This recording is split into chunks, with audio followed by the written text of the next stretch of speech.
Right, today got a bit of a change. Not doing Pentich Revolution. I'm in Sherwood Forest. Going to be doing a walk on this man, Robin Hood. Read a couple of belting books lately. This one's good. Short History of Robin Hood, and this one by J.C. Holt. Probably my favourite bit of the whole thing was the prologue, actually, and the very first page, because he leaves you. He doesn't set you off on a wild goose chase, basically. This book is about a legend rather than a man. The legend began more than 700 years ago. The man, if he existed at all, lived even earlier. He has survived as a hero in ballad, book, poem, and play ever since. He cannot be identified. There is a quiver full of possible Robin Hoods. Even the likeliest is little better than a shot in the gloaming. To substantiate an identity, the earliest tales of Robin's doings have to be matched with information from other sources. This is scanty. So there you go, quite straightforward. However, a good opportunity to, of course, walk around the place that is most associated with him, Sherwood Forest. And Alf, you're going to come and see today, aren't you? Yeah. This is my lad, so he's going to be joining me today, which is nice. So yeah, Robin Hood action. So as we're doing our walk,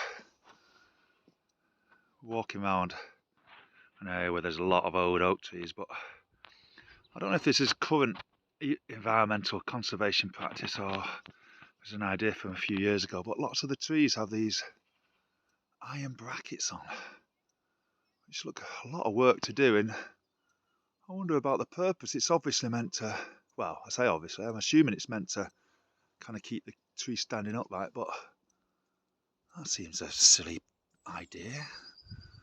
If something's about to die, you let it die, don't you? It's a natural process and let it rot into the ground.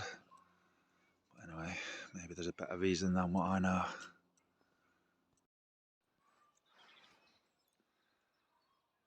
You might hear the sound of a woodpecker if you listen.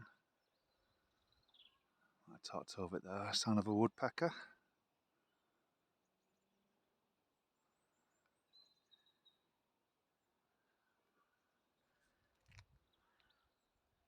Come on, woodpecker. Come on, woodpecker. So yeah, so this is nice. Walking through Sherwood Forest. Before I came to this area, I don't know, I kind of thought it'd all been chopped down really. But been quite pleasantly surprised since I moved here. Well, at what remains. Wikipedia says it was over 100,000 acres. I think there's only 1,000 or so acres left, but for England, which is a low bar, I know, still large enough for you to get lost in. It's not continuous, but there's sizable scraps left all the way up to Worksop over quite a large area. We're in the heart of it today, packed at the visitor centre. Me and my lad, there he is. Where is he? Where is he? There he is. Yeah, the visitor centre is good, as you usually are. Lots of interesting stuff. What did I read there?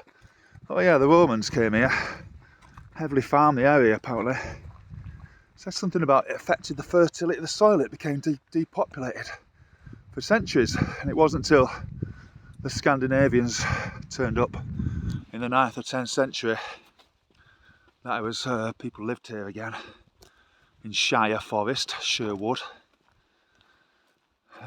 Yeah, it became a big, like all these forests, it was protected and very fiercely protected, and that's where people think a lot of the legends originated.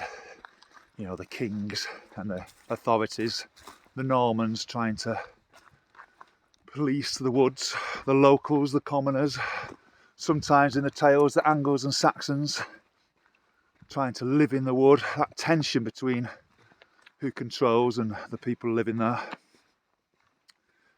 Yeah, took a few centuries. I think in the 11th and 12th century, you know, it was a real thing to be caught stealing the wood, but by 1300s, 1400s, 1500s, the battle had been lost really. The commoners were in. Yeah, so but to come here on a walk It's nice. There's a lot of. I'm doing a kind of mix today between the Greenwood walk and walking around. If you walk around the whole edge of this bit, it's about 10 miles. So yeah, decent amount of woodland. It's interesting just how much has come from so little. The very first mention of Robin Hood in history that survives is in William Langland's long poem The Vision of Piers Plowman from 1377, where a character Sloth, who is presented as a drunken, incompetent priest, remarks, "I cannot perfectly my paternoster as a priest it singeth, so I can't say my paternoster, my church scripture very well, but I can rhyme of Robin Hood and Randolph, Earl of Chester." So we can assume from there, obviously the character is well familiar, it must have been a very familiar legend, but what's been passed down to us is what survives. All that is known of the medieval legend of Robin Hood is derived from 5 surviving poems or ballads and a fragment of a play, all dating around the middle of the 15th century. Probably the best known and longest is A Jest of Robin Hood. And it is interesting if you read it, especially the location. Obviously we're in Sherwood Forest now, and that's what's claimed the story. And there is Sherwood and Nottingham connections made. For example, in verse 15, "These bishops and these archbishops ye shall beat and bind. The high sheriff of Nottingham, him hold you in your minds." Already at this stage, the sheriff of Nottingham is the baddie. But it goes on, verse 18, "And walk up to the Salis and so to Watling Street, and wait after some uncouth jest, up chance you may them meet." Verse 20, "They went up to the Salis, the yeomen all 3. They looked east, they looked west, they might no man see. But as they looked into Burnsdale," so another location is mentioned, and I'll show you a couple of maps of those now. So yeah, the setting's interesting. All around this country, especially north of England, I suppose, there's all these Robin Hood place names. I mean, the books I've read are quite clear that nearly all of them were just named just because of his popularity, really, rather than any connection. Where I'm from, actually, Millwall, the local hill, Blackstone Edge, has a big stone in it called Robin Hood's Bed. Yeah, in the early verses, what I alluded to before, it's actually this area here, Barnsdale, which is more specifically referred to. But when you look at the map, you've got Sherwood Forest there, Charnwood, there's Doncaster. It's all not a million miles away, so it seems realistic that one historical figure could kind of cover these areas. One thing I didn't realise, which I've learnt, is I think for many years it wasn't so much the literature that kept Robin Hood. Oh, which way should we go? Or should we go that way? Or should we go this way? Which do you like the look of? Water this way. Okay. Yeah, it wasn't so much the literature. It was something else, which makes sense, I suppose, because it wasn't really a literate culture then. It was would have been more of a oral culture in the early Middle Ages. And what I wasn't aware of really was this thing called the May Games. I suppose we've got echoes of that today, aren't we? Still survive, like the Maypole and one thing and another. But it was this kind of these folk games, which that was particularly associated with the May Games, played throughout the country at Whitsuntide. And it's just part of the English year. And apparently Robin Hood and the legend of Robin Hood became central to that. The very first reference to Robin, which relates to these games, dates to 1427. At least 20 years before the earliest possible date for any of the surviving ballads. And for the next 200 years, a long time, isn't it? These players seem to have been familiar figures in communities throughout England, really. Interestingly, seems to die off for whatever reason towards the end of the 16th century. But yeah, a few hundred years is a good run. I mean, what all these things are suggesting to me is as early as, you know, for all this period from the 1200s all the way through, Robin Hood is just a very, very well-known figure, surviving, referred to in other poems, and kept alive in all these folk games. So we're just doing a little walk today, really, me and Alf. But it is actually so nice to be able to walk in woodland on the flat. Because most of our surviving woodland in England, certainly in the north of England, is just on steep valley sides, isn't it? Something they couldn't get the plough into. So it's nice to be able to walk over a large expanse of forest. We're living in such a poor, denuded ecosystem in England. Yeah, I think we're seeing it right now. This first week of March, just about the bleakest time of the year, really, at the end of the winter. So yeah, what about the radical side of Robin Hood, the bit we all know very well? I imagine if you ask most people, pretty much one thing they would all come up with along with Sherwood Forest is robs from the rich and gives to the poor. Well, that's a later construct, I suppose, disappointingly, I suppose, for those of us who'd like him to be a bit more truth to this. One of the books is quite clear about it. He says, even the briefest summaries of Robin Hood and Guy of Gisborne, these are early tales, and Robin Hood and the Monk reveal an important fact about these early ballads. One of the most striking elements in them is their casual violence.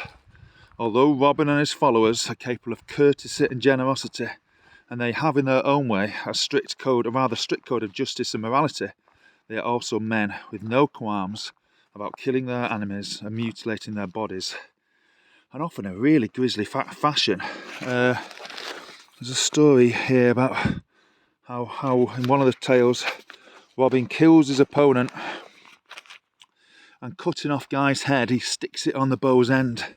He then takes the Irish knife and mutilates the face. So yeah, not the Robin Hood of Disney. I think he is always an anti-authority figure, though. So I think over time people have embellished that, really.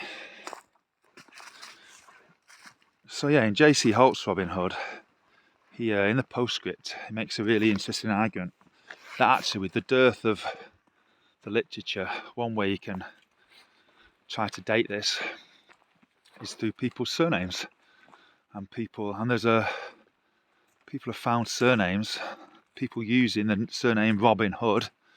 The earliest accounts of those are in the middle of the 13th century.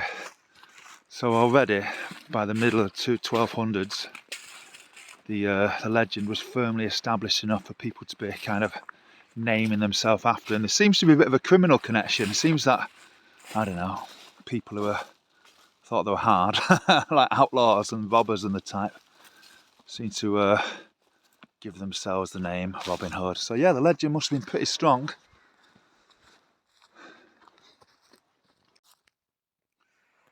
So I've kind of come off the path and I'm just wandering through the forest now, which is really nice sense of freedom. Anyway, I thought it was a good opportunity to show you some photos, some pictures from the book. So this is a nice one. This is Nottingham.